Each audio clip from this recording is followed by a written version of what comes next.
Perkenalkan, nama saya Rika Rahmadiayanti, Program Studi Pendidikan Guru Sekolah Dasar STKIP PGRI Lubuk Linggau. Baiklah, di sini saya akan menjelaskan materi mengenai elemen kurikulum 2013. Kurikulum 2013 ialah kurikulum yang terpadu sebagai suatu sistem konsep, dapat dikatakan sebagai sebuah sistem ataupun pendekatan pembelajaran yang melibatkan beberapa disiplin ilmu untuk memberikan pengalaman yang bermakna dan luas kepada peserta didik. Kurikulum 2013 lebih menekankan kepada pendidikan karakter, terutama pada tingkat dasar yang akan menjadi fondasi bagi tingkat berikutnya.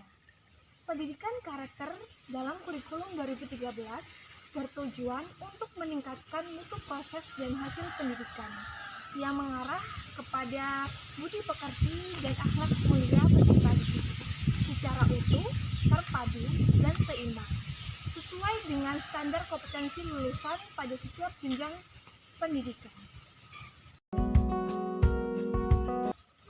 Selanjutnya yaitu elemen kurikulum 2013. Dalam kurikulum 2013 terdapat elemen perubahan yang mendasar, yaitu standar kompetensi lulusan ataupun SKL, standar proses, standar isi, dan standar penilaian. Untuk elemen standar kompetensi lulusan semua jenjang pendidikan, mulai dari SD sampai SMK ataupun SMA, menuntut adanya peningkatan dan keseimbangan soft skill dan hard skill yang meliputi aspek kompetensi sikap ataupun afektif, keterampilan ataupun psikomotorik, dan pengetahuan ataupun kognitif. Yang pertama yaitu standar kompetensi lulusan ataupun SKL. Standar kompetensi lulusan adalah kriteria mengenai kualifikasi kemampuan lulusan mencakup sikap, pengetahuan, dan keterampilan.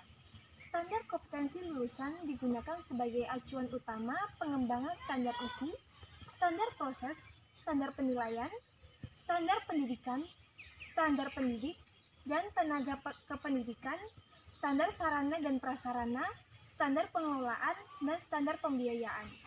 Secara garis besar, ketentuan standar kompetensi lulusan dideskripsikan sebagai berikut.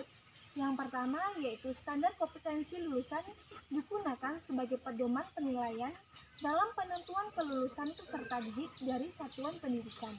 Yang kedua, standar kompetensi lulusan meliputi kompetensi untuk seluruh mata pelajaran ataupun mata kuliah.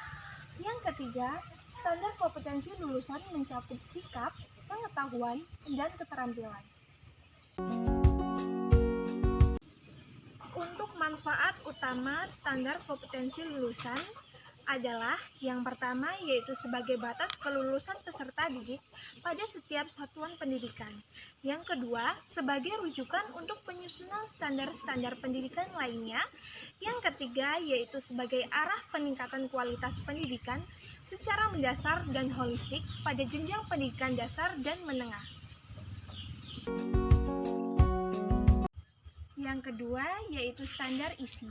Standar isi adalah kriteria mengenai ruang lingkup materi dan tingkat kompetensi untuk mencapai kompetensi lulusan pada jenjang dan jenis pendidikan tertentu. Penataan standar isi terutama berkaitan dengan penguatan materi melalui evaluasi ulang ruang lingkup materi. Yang pertama yaitu mengeliminasi materi tidak esensial ataupun tidak relevan bagi siswa. Yang kedua, mempertahankan materi yang sesuai dengan kebutuhan siswa.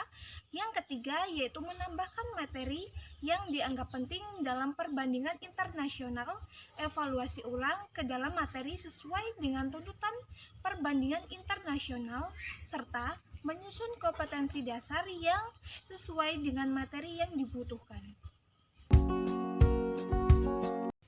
Secara garis besar, ketentuan tentang standar isi dideskripsikan sebagai berikut. Yang pertama yaitu tingkat kompetensi berlaku untuk peserta didik pada setiap tingkat kelas. Yang kedua yaitu standar isi dikembangkan oleh Badan Standar Nasional Pendidikan dan ditetapkan berdasarkan peraturan menteri. Yang ketiga, ruang lingkup materi dirumuskan berdasarkan kriteria. Yang keempat, muatan wajib ditetapkan dalam ketentuan peraturan perundang-undangan dan konsep keilmuan. Yang kelima, karakteristik satuan pendidikan dan program pendidikan. Yang keenam yaitu tingkat kompetensi berdasarkan kriteria. Yang ketujuh yaitu tingkat perkembangan peserta didik. Yang kedelapan kualifikasi kompetensi di Indonesia. Dan yang kesembilan ataupun yang terakhir yaitu penguasaan kompetensi yang berjenjang. Baiklah, itulah penjelasan materi dari saya. Saya akhiri. Wassalamualaikum warahmatullahi wabarakatuh.